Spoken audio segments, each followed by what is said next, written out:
Dad didn't even look at me when he said it.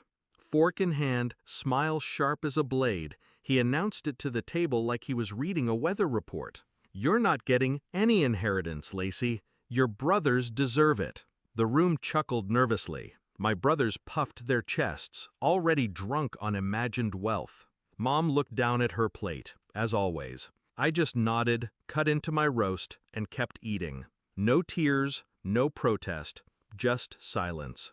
But inside I felt something split. When I was younger, I thought my father was a mountain, immovable, indestructible. I spent years climbing for his approval. Top grades, first job, late nights, no complaints. But mountains can crumble, and mine always crumbled for my brothers. They failed upward, crashed cars, lost jobs, drained bank accounts. Dad called it boys being boys. I worked myself raw, and he called it what's expected. I didn't realize the word daughter in his dictionary meant disposable. The betrayal didn't come tonight. It had been years in the making. Tonight was just the punchline. My brothers thought I was invisible. They'd forget me in group photos, cut me off mid-sentence, laugh when Dad dismissed me. But invisibility has its advantages. They never saw me watching.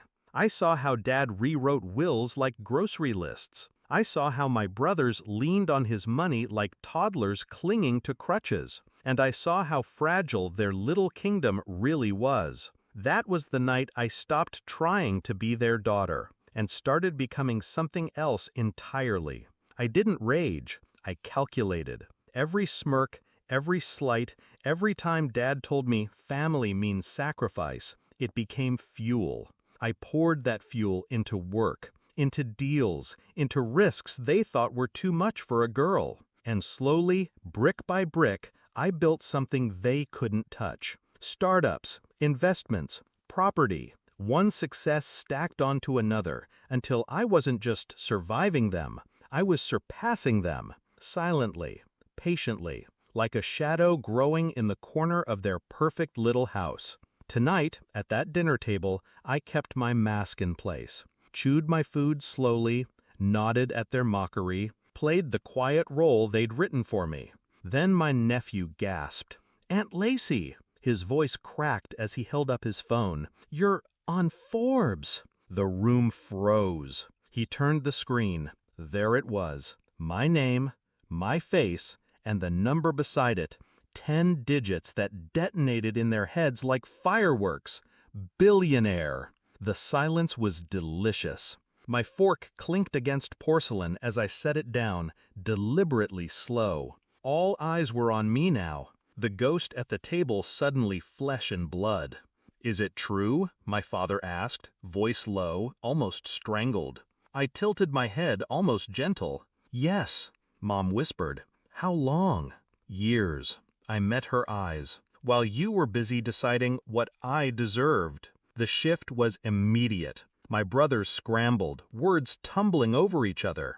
Offers to partner up, sudden interest in my ventures. Dad tried to recover dignity, but his authority had cracks running through it now. That mountain I once climbed was nothing but loose gravel beneath my shoes. I didn't raise my voice. I didn't gloat. I just looked at them.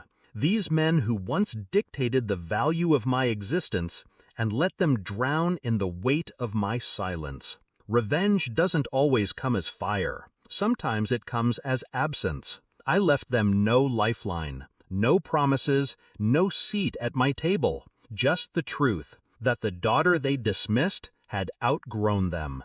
When I stood to leave, I saw their faces, panic hiding behind forced smiles, greed gnawing at the edges of their pride, fear that the one they'd underestimated now held the power to eclipse them. And that fear, that was the inheritance I left behind. Outside, the air was sharp with winter. The sound of laughter and clinking glasses still leaked from the house I'd outgrown. I walked to my car, heels crunching on ice, the sky above me wide and endless. For the first time, I wasn't chasing their approval. I wasn't waiting for permission to exist. I had built my own mountain, and from its peak, their kingdom looked very small. So when people ask me if I ever got revenge, I tell them this: I didn't need to destroy them. I just needed to let them see me rise. Because sometimes the cruelest justice isn't taking something away. It's showing them they never had the power to give it in the first place.